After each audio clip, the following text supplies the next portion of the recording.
Hello everybody, it's Kim from Fleece and Harmony.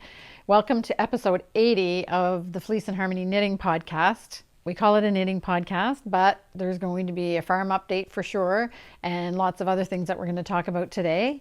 And I'm just so happy that you joined me for this. And if you're joining me for the first time, this podcast is being recorded on the Harmony Meadow Farm, which is the farm name of our farm in Belfast, Prince Edward Island, Canada. And our yarn business is called Fleece and Harmony. So thanks to everybody that's here with me today. As usual, we're going to start with a farm update. There's some works in progress that we're going to talk about. I do have an FO. We've got a whole big shop update. And obviously anywhere else where my mind wanders while we're recording this. So the first thing we're going to talk about is the farm update. And as has been the case in the last couple episodes, there's not really been too much news to talk about for the farm update, which I'm happy about because that means everybody is doing well and eating, and the weather has been pretty typical for this time of year. One day it's 100% humidity and warm, and the next day there's a frost warning. So that's pretty typical for our weather around here in PEI at this time of year. But September is my favorite month, September and October. So those 2 months in the fall are my favorite months here. The weather is just cool enough that you can wear your sweaters, but the days are usually bright and sunny and quite pleasant with a little bit of a breeze. Pretty soon the leaves will start turning and we'll have beautiful fall colors happening in PEI. And I wanted to talk a little bit about in the farm update today about kind of the routine that we have in the morning and the benefit of being still. So if you watched the last episode or 2 episodes ago now, I guess it was, we have Angora rabbits on the farm, which we use their wool for spinning with in our mill, blend it with our sheep's wool. And 2 of the rabbits got in a big fight in the hutch, and one of the rabbits, Grace, who is the matriarch of I don't know what you call a group of rabbits. I forget what it is. I mean, outside they're in a warren, but I'm not sure what it's called. Anyway, she's the matriarch, and she got in a big fight with her daughter, and she had some scratches, fairly bad scratches. So I've been sitting with Grace every morning, and as part of my routine we go and check the animals. We make sure everybody's waters are working in their watering pen. We go and check on the horses and give them their minerals for the day. Everybody's eating on grass, so we don't have to put any hay out for anybody right now. And then I do the rabbit hutch last. And when I go in the rabbit hutch, usually what I'm doing is brushing a rabbit or 2 every morning. But in the last couple weeks, I've been doing that. But I've also been taking some time to sit with Grace because I do want to keep a check on her to make sure she's healing well, which she is. She's actually almost healing. And in fact, I probably don't need to be out there sitting with her anymore because she's fine. But Grace has taught me a really important lesson in the last 2 weeks that I've been doing this. It's a little bit of a meditation, I have to say, because rabbits obviously are a prey animal, so they're very wary and on alert all the time. But when they relax, their ears go up, they're watching to see what's happening. And when we handle them, but we don't handle them that much. But of course, Grace has been handled every morning now for the last 2 to 3 weeks. So when you first pick her up, her nose is moving really, really quickly because she's sniffing everything to make sure it's safe. And you hold them kind of under your arm, really well supported, so that their back legs are supported under your arm. Kind of like a football hold almost. And then I always have my hand under her chest. So that means I can feel her heart beating.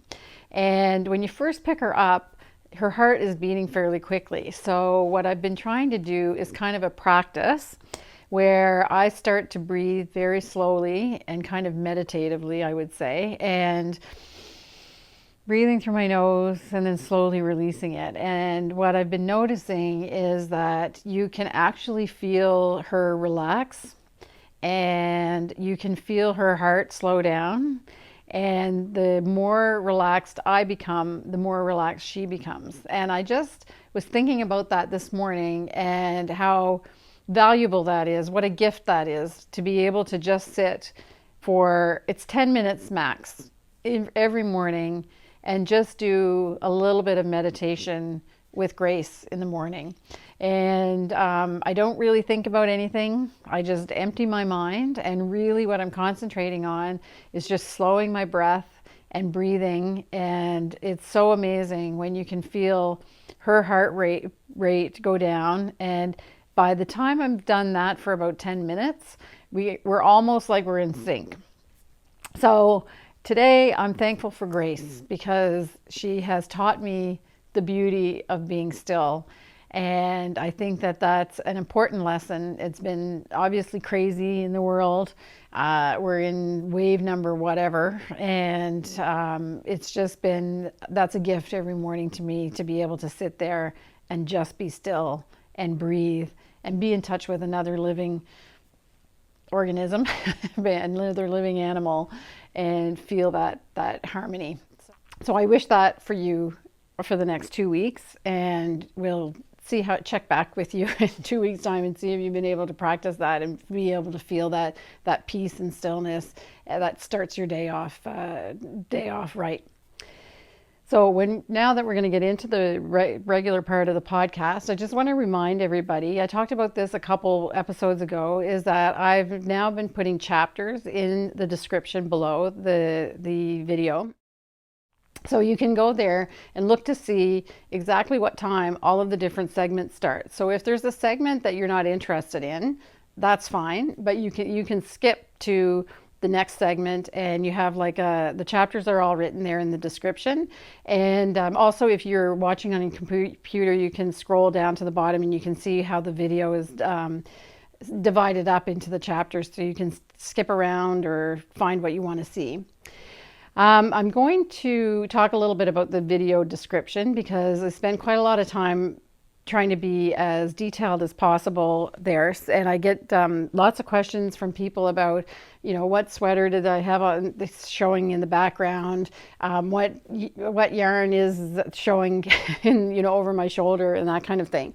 So I can't name all of the yarns that I'm sitting in front of, but I do try to give as much detail without going completely crazy about other big things that you might see. So I'm sitting in front of our shelves of the signature Aran yarn today, and all of the colors that we carry most of the colors that we carry are here. We have about 75 to 80 different colors that we make in all of the different bases. So they're not all out and made, obviously, but on the online shop, we're never out of stock of our own yarn, because if you order it, we make it for you if we don't have it in stock. And it's important to know that the batches, we do small batches, relatively small batches, and the size of the batches that we do are about 12 skeins usually. So if you order our yarn and you have a sweater's quantity, we'll always usually make a batch specifically for you, because we want it to be all the same dye lot. And we may not, if we sell a couple skeins from the dye lot when we put it out on the shelf, we may not have enough for a sweater quantity, so we'll make it. So this is the Aran in behind me. Today I'm wearing the Rain sweater, which is by Hernan Carlos, and it's made from Alpaca Classic. And Hernan is going to start a project with Alpaca Classic if you watch their podcast as well. So it's pretty timely that I'm wearing this.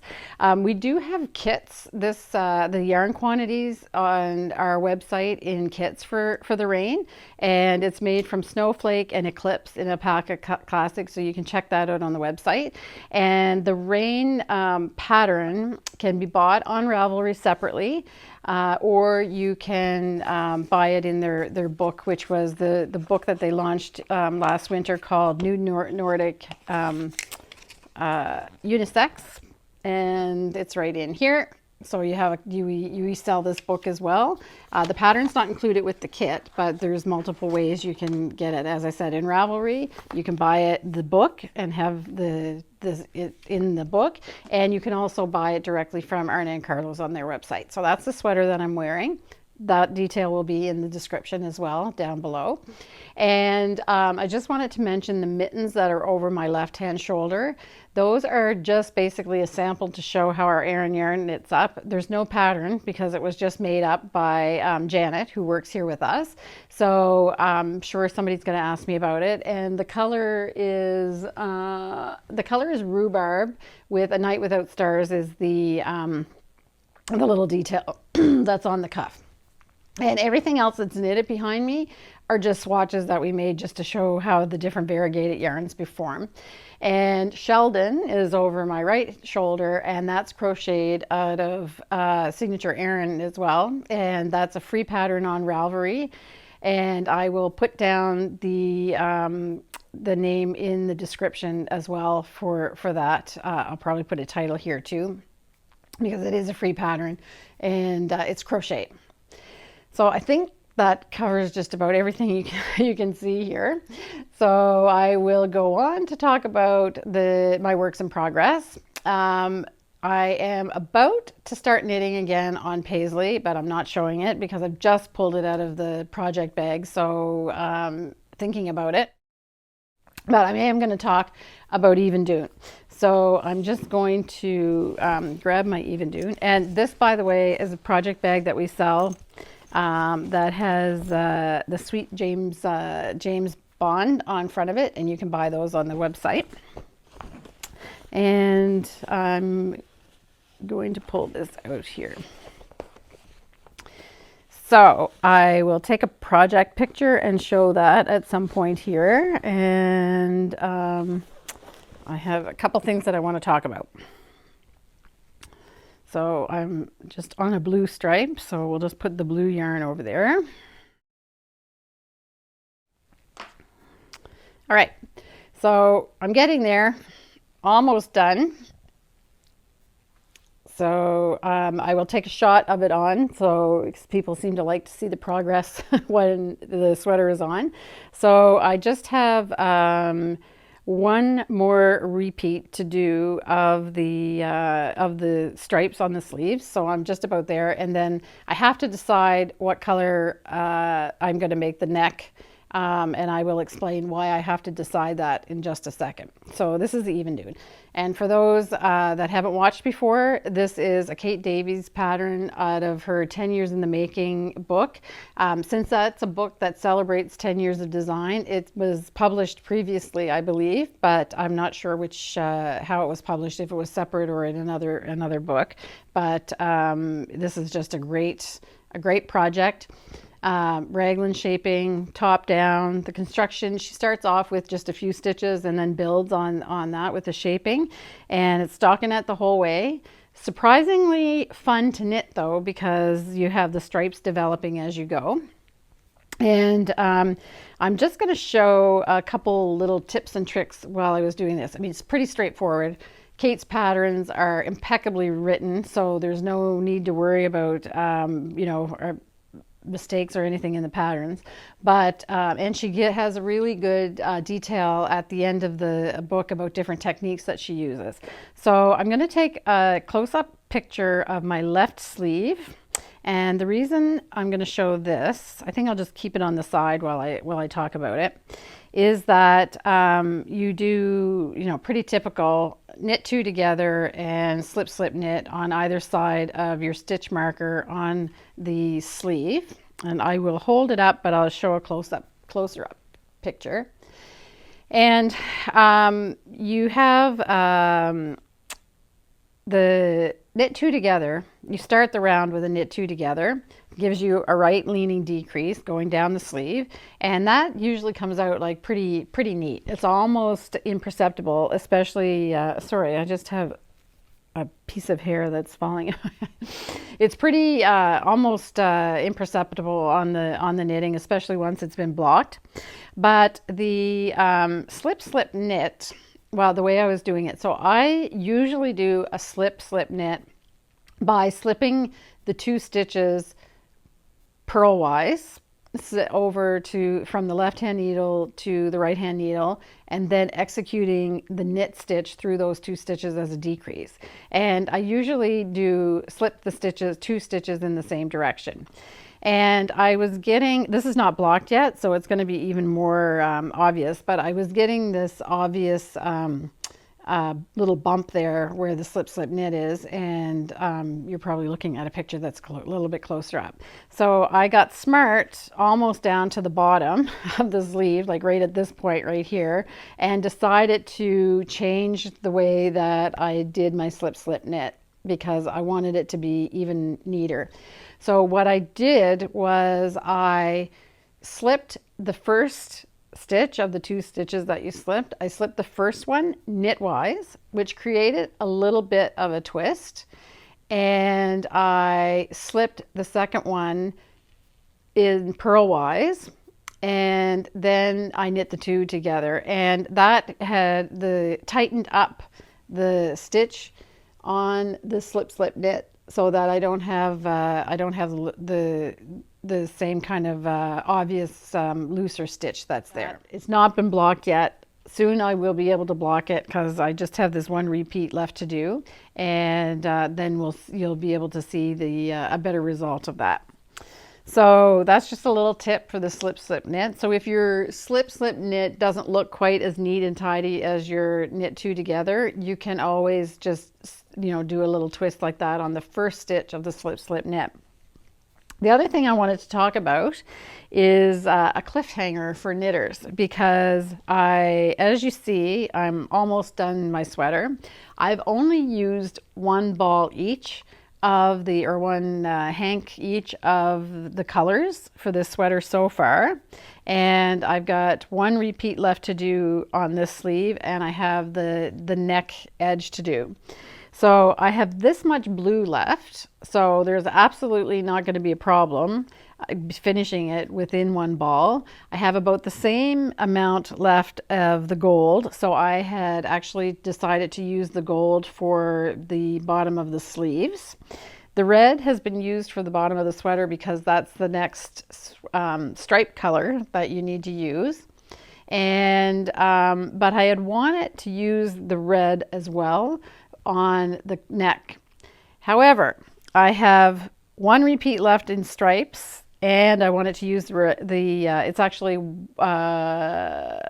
watermelon is the color. This I'm calling it red, but it's kind of a pinky red. And I finished the second last repeat, and this is how much watermelon I have left. Maybe enough to do 1 row of 1 stripe, but definitely not enough to do the whole. I'll just show the sleeve that's done. So I have this stripe to do, and then I definitely don't have enough to do that, and I don't have enough to do the neck. So I don't mind changing the color of the neck because I have another couple options. I probably have enough of the amethyst brooch, which is the dark purple. I definitely have enough of the blue if I wanted to do it in blue. And I probably have enough of the autumn birch as well. But I don't have enough of the watermelon to do this last stripe. So I'm thinking of doing something kind of funky, but I'm going to try it and see if my idea works. It's going to be something a little bit interesting, just because obviously I can get another ball or even a mini skein of the watermelon because it's in the gradient, the red gradient kit. So it's not like I'm stuck and that I don't have any solution. But I like the challenge of trying not to open another hank of or skein of yarn to do 1 stripe and the neck. So because that might be something that you guys would run into when you're using yarn and this kind of thing, and it just seems a shame to open a whole skein for. I'm going to need probably I don't know, 20 yards of it. So I'm going to try a couple things. So that's the cliffhanger, because we're going to see what I'm going to do. I'll be doing it by the end of this week. And I might just do a couple little stories on Instagram as I'm figuring it out. That's really all I'm going to talk about this project for me. But I had a question from a customer that's also joined the Knit Along, the Kate Davies Knit Along, and she was asking me about, she was finding that her Selkirk worsted yarn was twisting on itself while she was knitting. And I happen to be, it's a customer that first chose these colors to mimic the colors that Kate used in her sweater. And so I remembered this customer's order, and I'm actually knitting with the exact same lots of yarn, the same batches of yarn colors that she's using, because I picked my colors out, or my skeins out, after I shipped hers. So I know we were knitting with the same batches.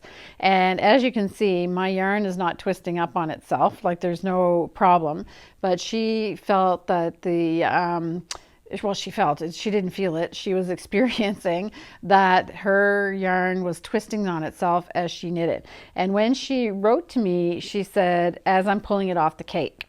So I know that she caked her yarn. So I really did a deep dive on this, because it seemed weird that usually when the yarn twists on itself like that, it's because the yarn was overplied, like over twisted when it was plied, and or overspun. And I'm not saying that never happens here, but I knew it wasn't happening in this case, because I'm knitting with the exact same batch of yarn that she is for all of the colors. So I did a lot of research on this to be able to answer her, and I found out some of the reasons why it might be happening. So the act of knitting an S-plied yarn, which is what ours is, the act of knitting with it actually does put a little bit more twist in the yarn. So right away, you're just the motion of knitting, whether it's continental or you're knitting English, or so, you know, holding the yarn in your right hand or holding the yarn in the left hand, both of those methods actually put a little bit of extra twist in your yarn. So there's a little bit extra going in, but mine is not bunching up on itself. And but if you cake your yarn and you pull from the center, then that actually creates twist as you go. So every time you unwind a bit from the center of the ball that you're pulling, it actually creates a little bit of twist in the yarn. So by the time you've pulled a few times, you've created probably a couple twists per inch in the yarn more than what was there when it came off of my skein winder. So not everybody that pulls from a center pull ball experiences that though. So here's the conditions that put extra twist in your yarn. You're pulling from a center pull ball, and you've got the cake, or I'm going to say cake, and you've got the cake sitting on a table, or you've got it in some kind of a it's not, let's say it's flat enough that it's not, the ball can't move or the cake can't move. So it's remaining stationary, and you're just pulling from the inside of the ball. The yarn is twisting on itself. And by the time you've done certainly a couple rows, you're going to have more twist in the yarn than when you start it. If your cake is in some kind of a place, or even if it's on the floor or whatever, where it can move around, it will untwist itself as you pull it, because the ball is bouncing around or the cake is bouncing around, and that releases the twist. So you might not have a problem. Or if you have it in a yarn ball and or a yarn bowl, sorry, and it can move around, then you still won't have the problem. But if it's stationary, you're pulling from the top, and the cake doesn't have any way to twist around to get the twist out of it, you're going to be adding extra twist to the yarn, and you will have a problem at some point where the yarn will start twisting up on itself as you're knitting. It's really annoying. I agree, it's annoying. But you can solve the problem if you really like a cake and you don't want the yarn to be moving around. You pull from the outside instead of the inside of the ball. If you're fine with your cake bouncing around everywhere, you're probably not going to have a problem. But that is the reason why your yarn could be getting all twisty while you're knitting with it. So I meant to talk about that 2 weeks ago, but forgot. So I remembered this time. So the tips that I wanted to talk about in this section for the works in progress is the correct tightening up the slip knit. So we did that, and making sure that you're either pulling from the outside of a cake or your cake is able to move around to release the twist when you're knitting, or else you're going to get twisted yarn. So I hope that helps if anybody's experiencing that issue with any of their yarns that they're using.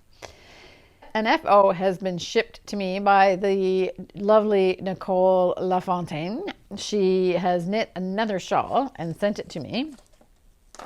And I want to talk about this, and I want to make sure that I can see that it's not, get it on the right way. Some of you are sharp, you know when I have it backwards, and although I don't have my glasses on, so this way. Okay. So this beautiful work of art is called Purple Hibiscus. It's actually not knit in a purple yarn on Ravelry when you look at the pictures that were done. It is Purple Hibiscus by Inbar Rothman. I think Nicole's a fan of Inbar Rothman because she knits quite a few shawls from her. And just look at this. This is made from amethyst brooch in Eldon lace.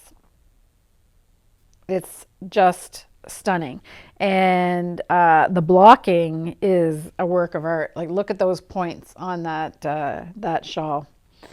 So I just wanted to share that with you. It's so lovely, and we're just going to add this to our collection of the other yarn, or sorry, the other shawl that Nicole has done for us as well. And it just really shows off the design using the amethyst. It's such a rich tone, the amethyst brooch color, so it's really showing off there. Okay, so again, Purple Hibiscus by Inbar Rothman. I'm really starting to feel a little bit sheepish because I don't ever have any finished objects. It's always just a work in progress. But for sure, the next episode, Evendoon's going to be finished. And depending on if I had to break out a new skein of yarn, I might be working on a hat as well, just to match my sweater. All right. So since we just talked about Kate Davies, I'll just do a quick Knit Along update with the Kate Davies Knit Along. So Knit Along, it ends on November 30th. And there are 2 places to participate as far as showing your projects. We have a thread in Ravelry. There's 2 threads there. One is for you to talk and chat as you're working on the progress of your project, and the other one is for finished objects only. So it's really important that you post your finished objects that you want to be put in a submit for the draw that we're going to do for the prizes. You need to put them in the thread on Ravelry, which is for the finished objects. I will not be going into the thread where all the chatter is and works in progress are to choose the winner, and I'll tell you what the prizes are in a second. There's also threads on our own community forum, which you access through our website. And there's also a space for just talking about the patterns and showing off your progress, and another thread for the finished objects. And it's the same thing there. I will only be looking at the finished objects in the finished object thread when it comes time to draw for the prizes. So just a reminder, we have 3 prizes. We have a set of Chiagu Shorty needles. It's the small set, so that's the blue set. If you're looking online on our website, we sell them, so you can check it out to see what's in there. And those were donated by Estelle Yarns, who is the distributor of Chiagu in Canada. So that was a big thank you to Estelle for doing that. And we have two prizes that were sent to us by Kate Davies. One of them is a beautiful cowl. So she also designs and has knit finished objects that you can buy from her design shop online. And she sent us this beautiful cowl, and I will put a picture here. The color is Bowie, and I think it's just silver. It's called, I think, Bowie and Silver. And she also sent us a knitting season journal. So it's just a little project book that you can write in your journaling about your sweater projects. And we really want to thank Kate Davies for that. So that was really generous. So we have 3 great prizes for the Knit Along. So the Knit Along ends on November 30th. You can submit as many finished objects as you can get done from the time we started until November 30th.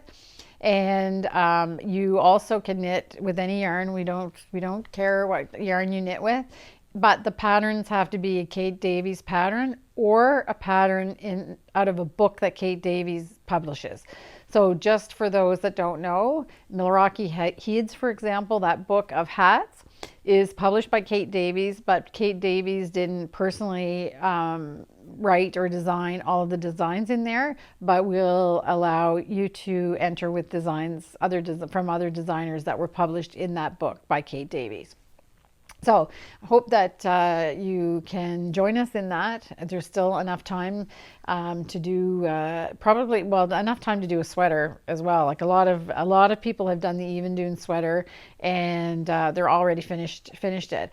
I'm a little bit surprised because the book that we started this out of I was celebrating the 10 years in the making book, and I'm a little bit surprised nobody has done the owl sweater yet, because that was kind of the iconic Kate Davies pattern that really kind of put her on the map as far as her designs go. And that owl sweater is in the 10 years in the making.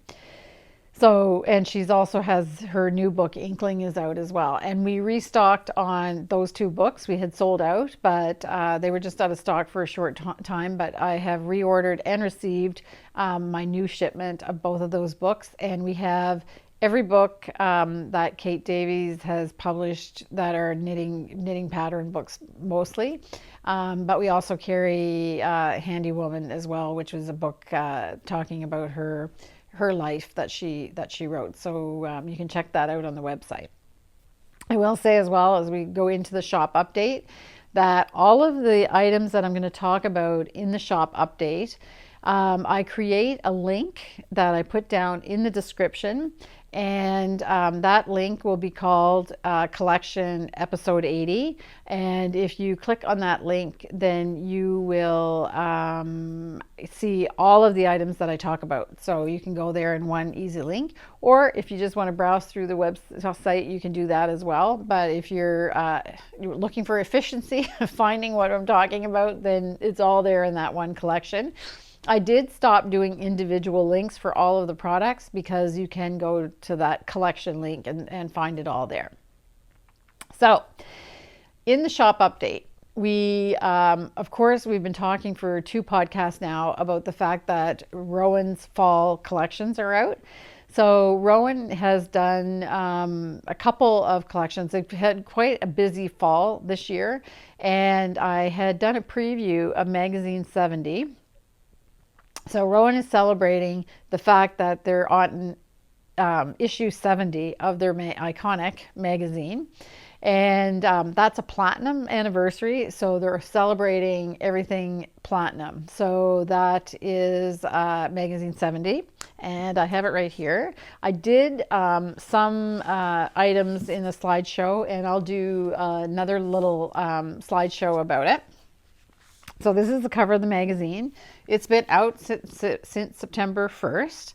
And we're going to, there's 47 patterns in this magazine. So obviously when I did the preview, I didn't want to, it would be a full half hour just looking at patterns if I was doing them all. So I'm going to pick out 15 patterns or so that I didn't show the last time, and we'll show that in the slideshow. There's some things for house like for home.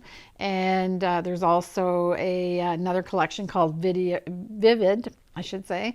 And we will look at some of those designs and be right back.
All right. So lots of stuff to knit. It's incredible. There's just so much in the magazine. But I wanted to pick a project that to work on next, because I'm going to finish Evendoon and then I want to start a new project.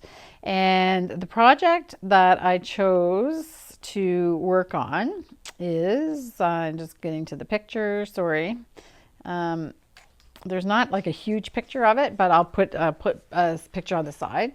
It's tungsten, which is this sweater. There's two sweaters on here. Tungsten, which is this sweater.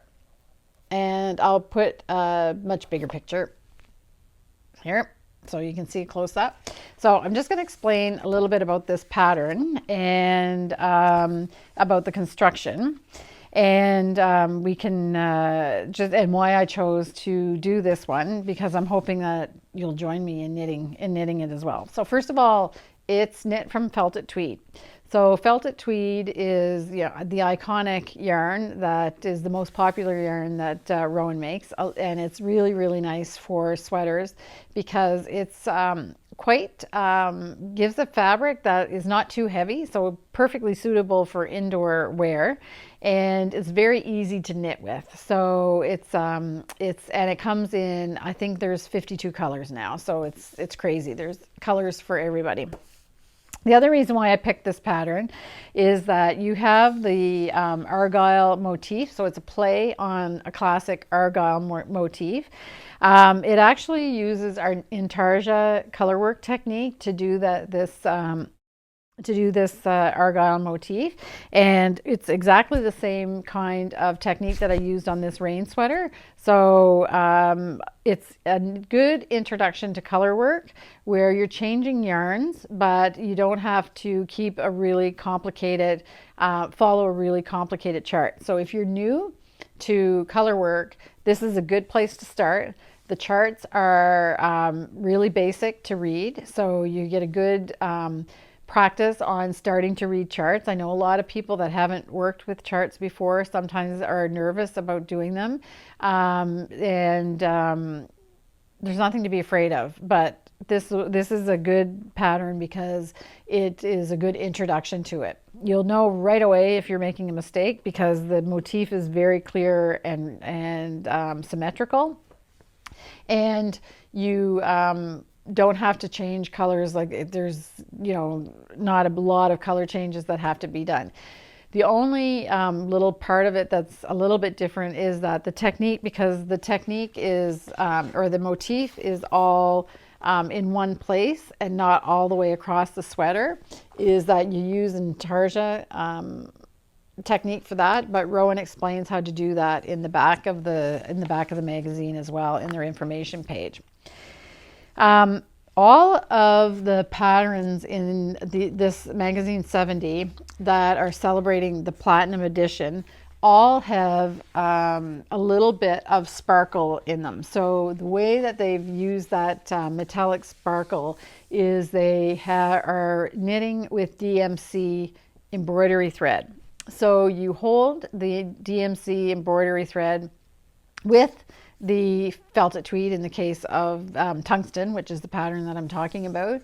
And there's a little bit of that in this pattern, and it's just right in the lines that crisscross through the argyle. So where there's very subtle lines that cross through the argyle, the DMC thread that you use with the felted tweed is just there. So it's not all over, it's not held throughout the whole thing. The pattern is knit in granite, the felted tweed granite. Ancient is the diamond of the argyle. And then you have stone, which is the line that's going through the argyle. So those are the colors, and I have them right here. So you can see it's just these three colors. So you have the granite, ancient, and stone. And you see it's a very soft palette. Very kind of neutral, even though it has a greeny tone to it, because the ancient is a sort of like a Loden green. It's very neutral and somewhat low contrast. There is definitely contrast there, but somewhat low contrast. So those are the colors that it is shown in the book. So a beautiful color selection, but I chose two other coordinated color selections to give some options, some ideas of what other colors you could use in case green tones are not your thing. So I chose something in the cooler tones. So you can see that. And for this one, you have scree. So the light color is scree. This is the main color for the pattern. And you have sea salter, which is it's a navy blue. And then I chose frozen as a pink that has the blue flecks in it to kind of harmonize with these two. So if you want something that's more in cooler tones, then this is going to be available as a kit. So I'm going to give or make kits for all of these yarns. And the third one that I picked out, because I wanted to be have something that was a little bit more bold, is this one. And do you think I can remember? Okay, yes, I do remember. So the main color is going to be bolder, and the darker navy, it's like a really deep navy, is sea fairer. And the yellowishy color, which has the flecks of the navy in it, is cumin.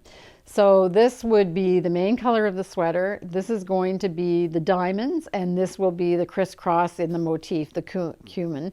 And I'm also including the kit the color of the DMC metallic thread that matches most closely with this crisscross, because those lines. So this one is actually going to be a gold.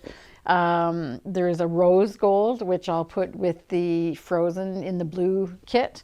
And then there's one that matches the stone for this, the green toned kit. So these three color selections are available in kits.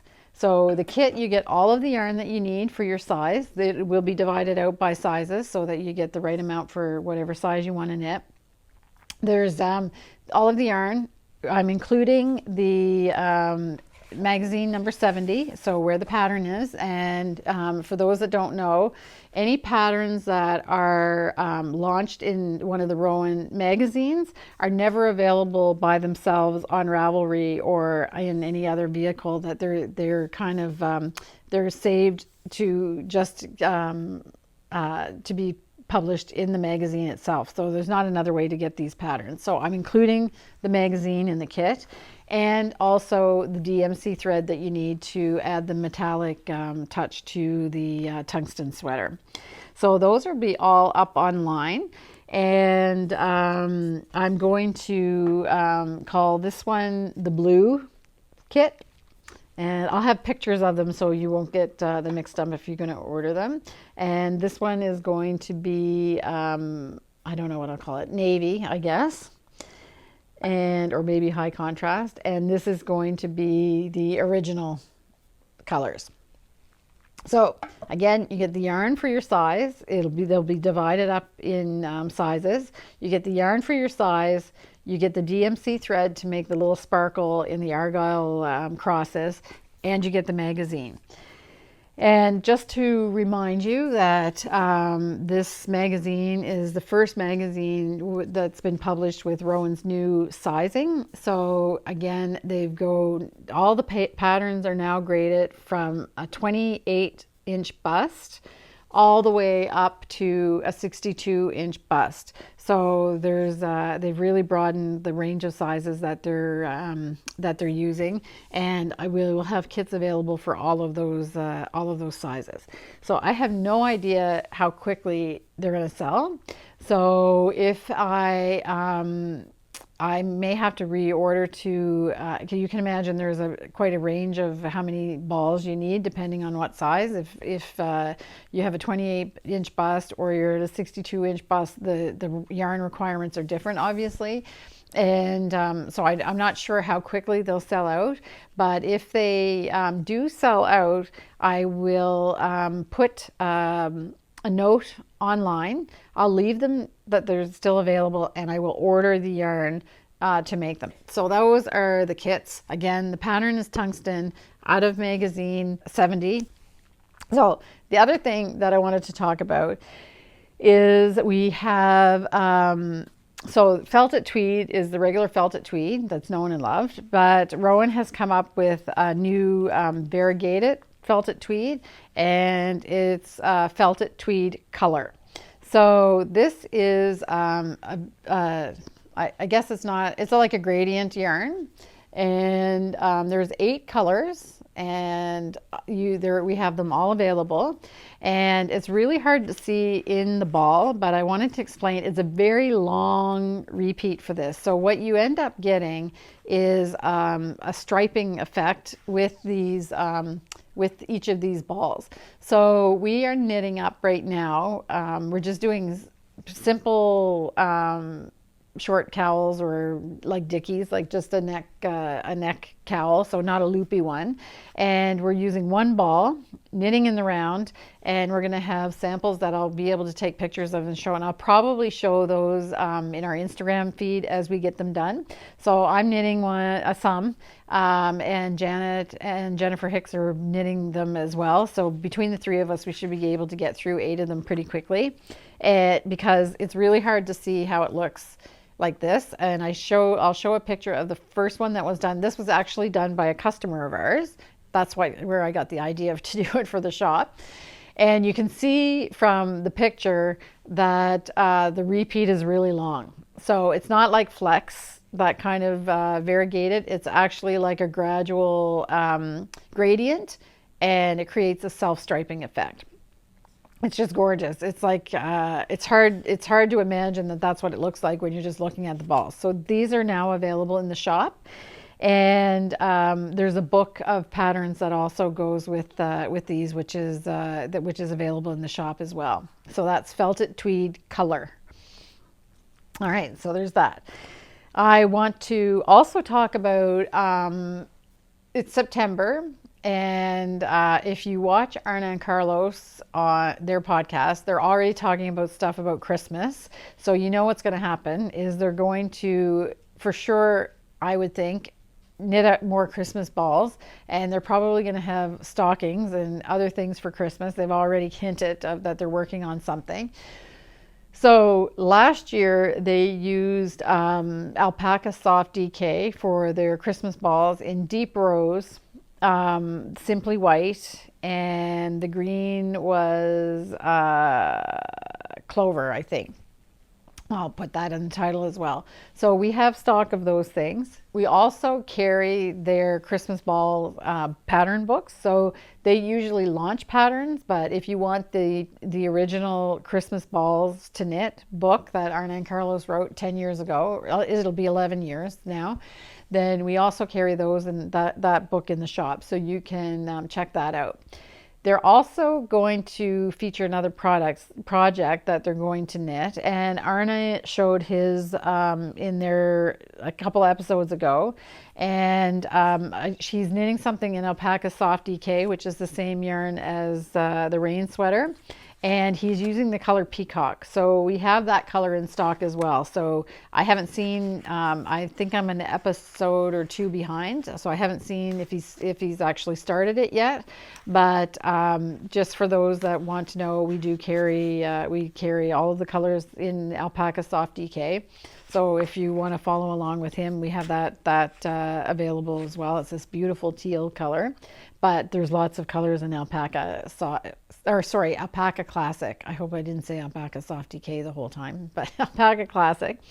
I'm just going to talk a little bit about how this sweater feels, because this is a very fine yarn. So it's really kind of a lace weight, and but it just knits up like a very soft and fluffy. This is held singly, so it's a pretty. It's very light. It's a chainette type of construction for the yarn itself. So it's not a heavy, it has a dense twist. It's very airy. So you have a really nice warmth to it without being too heavy or too light. And because it's so fluffy, it actually kind of fills in the spaces between the stitches. So you have this very, very comfortable feeling. You have this lovely soft halo, which I love, but it doesn't have the same kind of halo that's, it stands up. When you knit with Kid Silk Haze, for example, you have that lovely mohair halo that's like really, very soft and feminine for the most part, unless you're knitting it with a combination of another yarn, which just gives it a bit of softens whatever other yarn you're using it with. But this is still has fluff, but it's just not kind of standing up all over the place or fluffing off of the sweater. It's just a really comfortable. And I think Arna is going to do brioche with this, so this will be really interesting to see what he's going to do. But we have that, so I wanted to talk about that because everybody's going to start looking for that for sure. I also have purchased some new items from Coco Knits. So I have those in the shop. So Coco Knits has launched a selection of their products in neutral colors. And the first thing that I bought for the shop in the neutral colors are the tape measures that they had. And I'm just going to show you. I have these three new colors. So the tape measures originally came in a yellow called Mustard Seed, Sea Glass, which is a blue, and Wild Rose, which is a pink. I'll show a picture.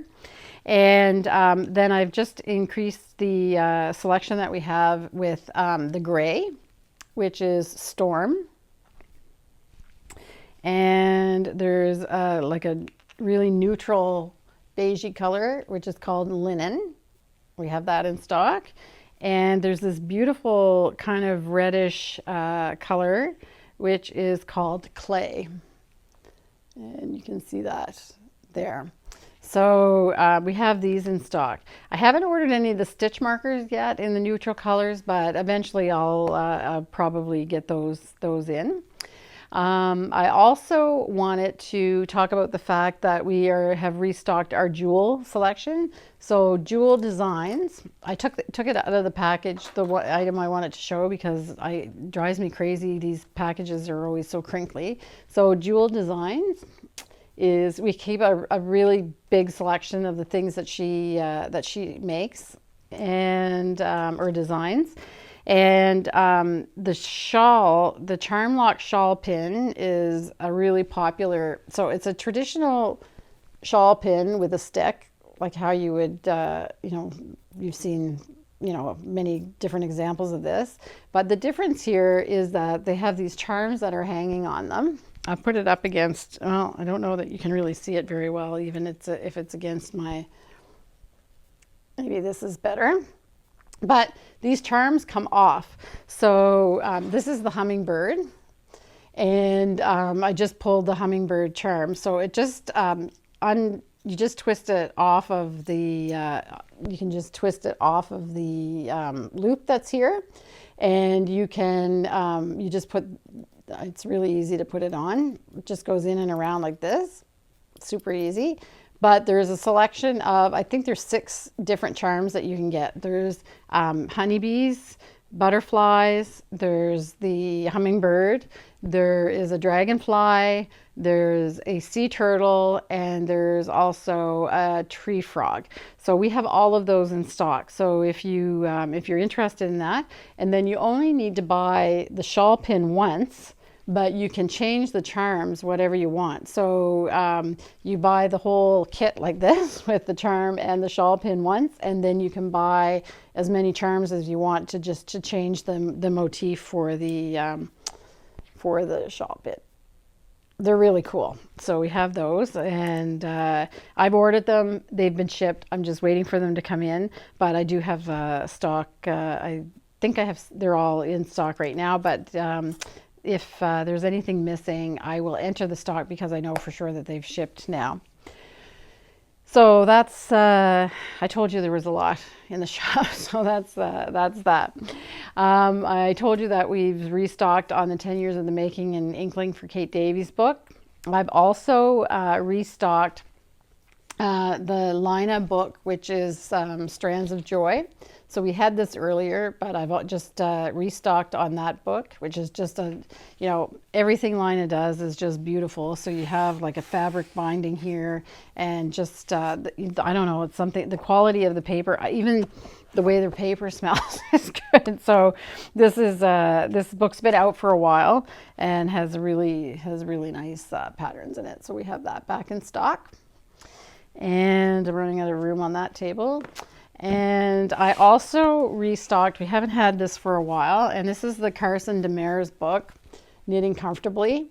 And I haven't had it for a while, but I'm actually having trouble with my wrist from knitting and doing computer work and everything, and my shoulders, just from having them hunched up and kind of full of stress. So I've been reading this book myself and doing some of the exercise in it. So if you're having any kind of well, it's the ergonomics of hand knitting, so that kind of tells it all. If you're having any kind of tension issues or overuse issues related to knitting, or almost anything where you sit and do something repeatedly, this book is just a really good resource. It's full of different exercises. I think he covers every ailment that you can think of that could be used.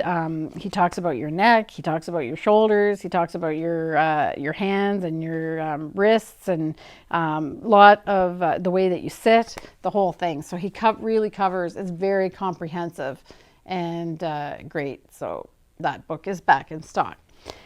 And I am happy to say that I have started to look. We've had a lot of crocheters come in the shop in the last couple of weeks, and I've started to look at expanding our selection to cater a little bit more to crocheters. So we're at the point now where I'm pretty happy with the assortment of things that we have for knitters. So now I'm going to turn my attention a little bit to crocheters. So I'm not a very good crocheter. I would say I'm rudimentary at best. I know how to do the basic stitches, but I find it challenging to actually count crochet when I'm doing a pattern. And the crocheters that I talk to about that think that that's funny because they find it hard to count knitting, which I have no problem counting. So it's all what you're used to doing. But I did crochet Sheldon and really enjoyed working on the project. And I've just been amazed at the differences in the patterns now. There's so many more stitches for crochet. It's become very sophisticated. The garments that are being crocheted are just lovely and fashionable and beautiful. So I'm looking at if you have suggestions, feel free to comment in the comment section under the video. I'm looking for high quality books on crochet and pattern books. So if you have suggestions about things that you might like to see come into the shop, then just let me know. And Rowan actually makes a beautiful selection of crochet hooks. So I've just ordered one of everything that they make. I believe that they're birchwood and they're made in India actually. So I've just ordered one of everyone, so I can take a look at them and see what they're like and to feel how they feel in my hands and so forth. So I'm just waiting for those to come in. So I'll talk more about that in the next episode. And I'm if there's anything else that crocheters out there want to send me a note about, then please just comment in the comment section. And there is a pretty well-known book. If you watch Fruity Knitting, you have seen an interview with Jane Crowfoot, who is a pretty well-known crocheter. She wrote this book, which is a pattern for a blanket called Bohemian Blooms, and Andrea actually crocheted this blanket. So the way that this book is set up, and she uses a lot of felted tweed in this book. So I think there's a yarn that also in here that Rowan used to make that they don't make anymore, but most of the yarns in here are felted tweed. And the way that she set this book up is that you start with some of the squares that are the easiest to do, and she guides you along so that the squares that you make the squares in the order of the complexity. So you start with the easy ones with easy stitches, and then you go through, and by the time you have knit the whole blanket, then you've gone through a wide range of different stitches and techniques to make it, and you end with the hardest part so that you've had practice when you start. So I brought that book in, so we have that book, and I also ordered a book from Marie Wallen also does a lot of crochet. So I have Filigree, which is a crochet book that she did, coming in as well. So that's going to be coming in on my next order. So I'm going to start with those books. But like I said, you can comment in the comment section below if you have other books that you would like to see, or you have a hard time sourcing them. I can see if I can bring them in that have to do with crochet.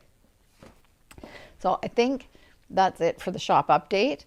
It is that time of year with the knitting season and sweater season where people are starting to order, and we're finding that a lot more orders for larger orders are coming in online, and people are going to start thinking about the knitting for Christmas gifts.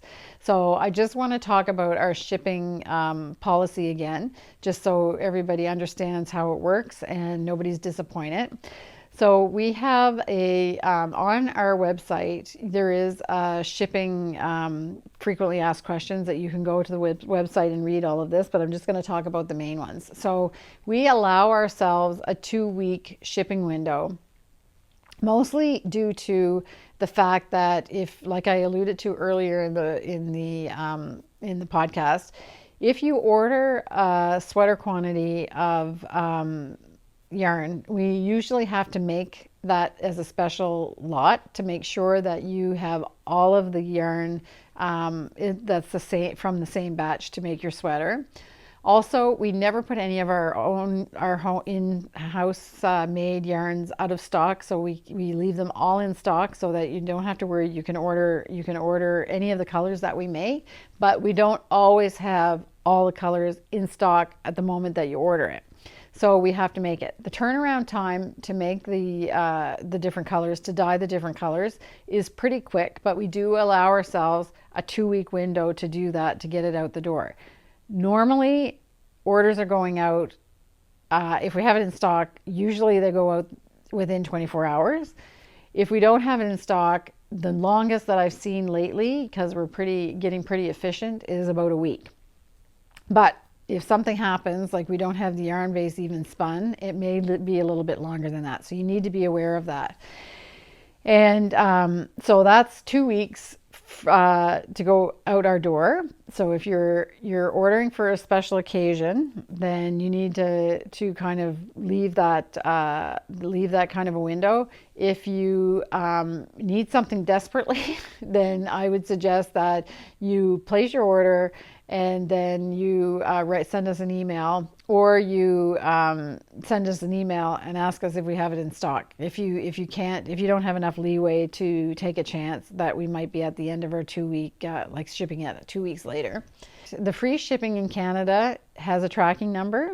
The free shipping level in the US is the US small packet, is what it's called, and it does not have a tracking number. So it says that right on the screen when you select that shipping level. There's no tracking, and it's not that we're withholding the tracking number. We don't get the tracking number either. And in fact, Canada Post, I've sometimes gone to the woman that works in our post office and asked if there is a way to track it, and there's not. They just don't. It's not available. If you are not sure that you want to take a chance, I have to say we've never had an order lost. So I'm sure I'm jinxing myself just by saying it, so I'm going to knock on wood. We've never had an order lost. But if you want to be able to see where your order is, then you have to select a shipping level that includes tracking, but you will have to pay for shipping in that case if you're in the US. And the same goes for international. We do have options underneath the default, which is always the free shipping. If your order is over the limit, the free shipping level, that's the default, has no tracking if you're outside of Canada. But you can choose another service level, and you can have shipping, and you will have tracking on that. So that's important to know. I've gotten a few questions over the last week or so. And if you decide that you don't want tracking and you're in the US, the small packet service, their service guarantee, if you want, for that small packet service is 8 business days. So you can count up how many 8 business days. We always send out a notification the minute we print your shipping label. So the order is going to the post office that day. And you can count 8 business days from that date where you get that shipping confirmation, and you'll know when your package should arrive if you don't have tracking. And I have to say, in the major centers, it's usually they're quicker than 8 days, but that is what the postal service gives as their guaranteed shipping window. So you have to keep that in mind as well. And we've never had a package lost, but there has been a time or two when it's been a day or two late. But honestly, there hasn't been any examples that I'm aware of that it's been more than that.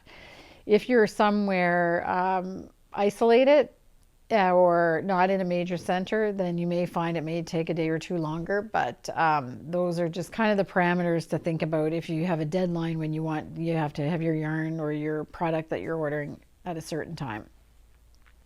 So yes, I wanted to talk about that. And I think I've covered everything else as far as the kind of businessy stuff goes.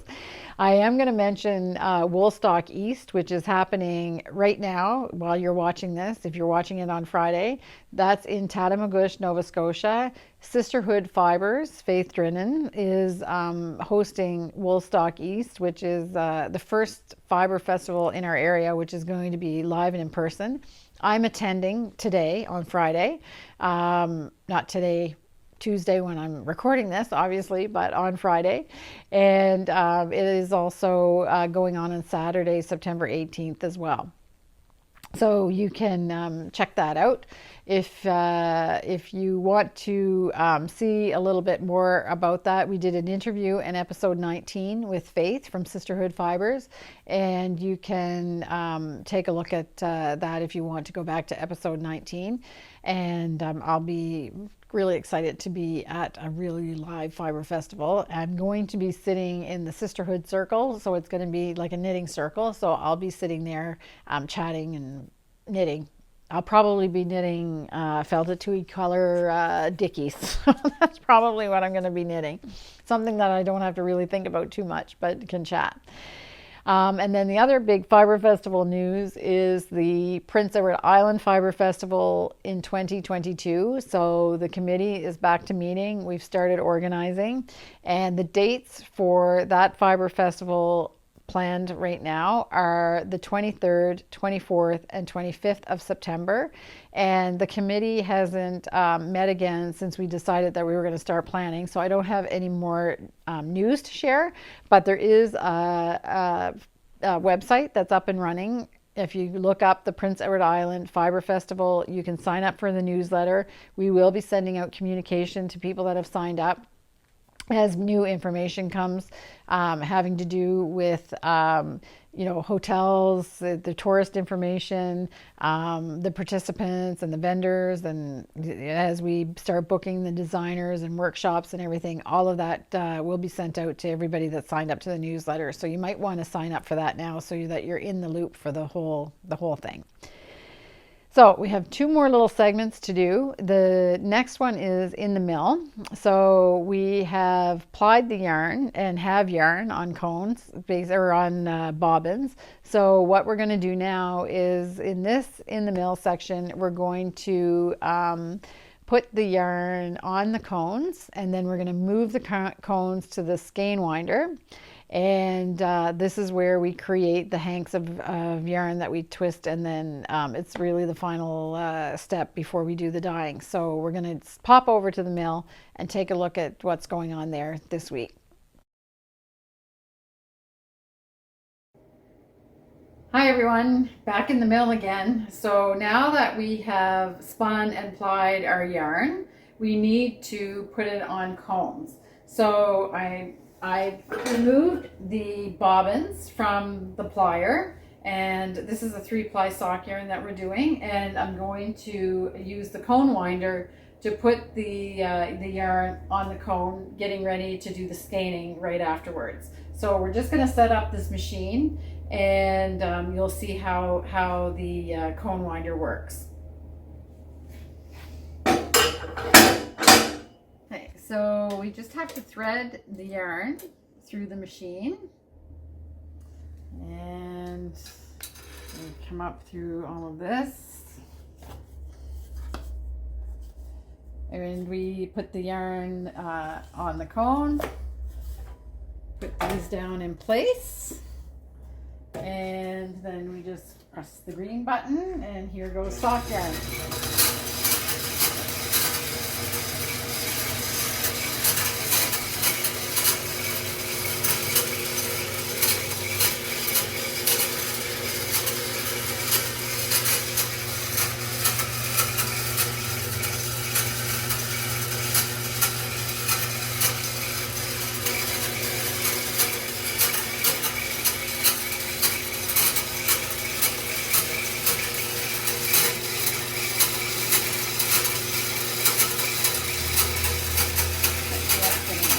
Okay, so once the cones are full, then we're going to take it over to the skein winder, and that's this machine right over here. I already have three cones set up on the skein winder, so we can see how this is going to work. I'm just going to do, we set on this counter here, we set the number of yards that we want. These cones are actually of worsted yarn now, so you just wrap around the yarn just to fasten it to these slats. I'm just going to do one instead of just for demonstration purposes. And because this is Selkirk worsted, it is 200 yards. So I've got 200 yards set on my counter, and we're just going to let it go on there.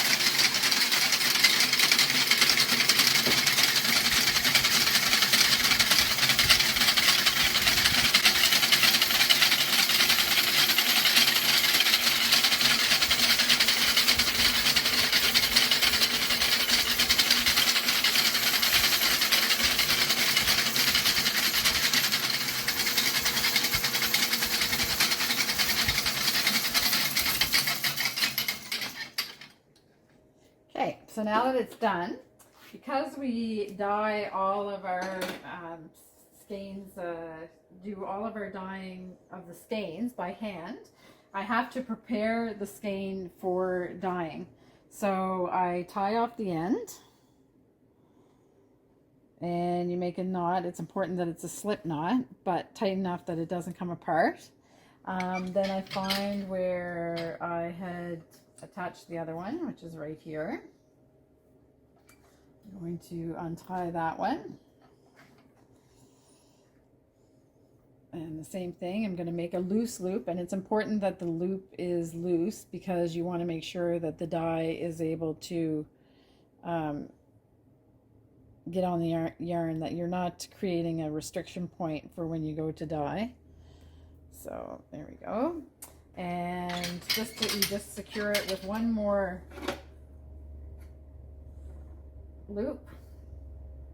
And this is cotton thread that I'm using because it doesn't take up the dye. So we want to be able, this is like our handle, and we want to be able to pick this this loop out when the yarn is in the dye vat. I make a figure 8 there, and this helps to keep the skein from tangling. And that's it. We take this off, and we're ready with a skein of yarn. And just so you can see how this works, once it's been dyed, then we would twist it so it's nice and tight. And so you can see this would be your skein of yarn. And that's it. Cone winding and skeining the yarn. All right, so now we have hanks of yarn, and the next step would be dyeing, and we'll talk about that. We'll talk about that in the next episode.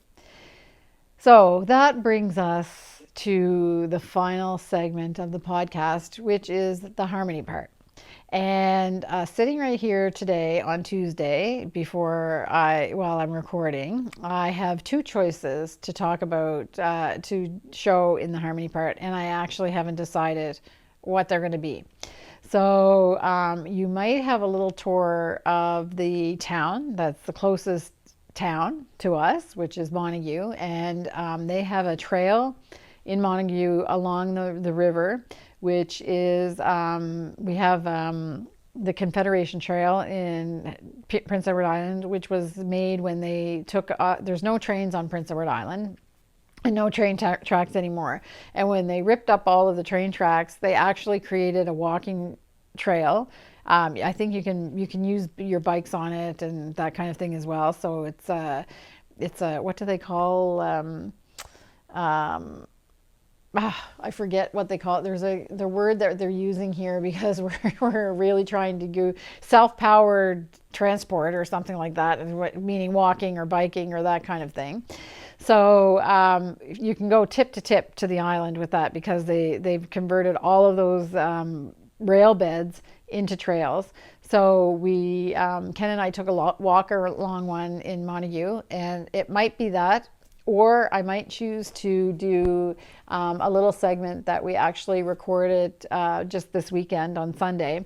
And I've talked before about our ancestry and the fact that our ancestors came from Scotland and actually landed in Prince Edward Island and then moved to Cape Breton sometime after that. So I moved to Prince Edward Island not knowing that my ancestors were actually immigrated here first when they came to North America. It's a little cemetery, a pioneer cemetery that's been really well maintained. And it's my 5 great grandfather that we went to visit on Sunday. And it's just a beautiful little space. It's a little bit morbid, I think, maybe to be in a graveyard for the harmony moment, but it's just like very peaceful and calm. So you'll just have to wait to see what you get. So on that note, we're going to go to the harmony part. I'll say goodbye here and just remind you that to comment in the comment section if you want to ask a question or you want to make a comment about the video. That helps me with the YouTube algorithms. Or if you enjoyed the podcast, then you can give a thumbs up and you can subscribe. We still didn't make it to 9,000. I'm not sure exactly what happened because we were at 9,000. Then all of a sudden it wasn't 9,000 anymore. But I think they changed because they were saying that subscribers went up, but yet it wasn't 9,000 anymore. So I'm not quite sure what happened. They must have changed something, the way that they recorded it. And so we're still trying to get to 9,000. We're still trying to get to 9,000. On our way to 10,000. So subscribe. And if you click the little bell, then you will be notified every time we release a podcast. On that note, I wish everybody a safe and joyful 2 weeks. And take a look at the harmony part and just enjoy the luxury of being still for a few minutes. Bye.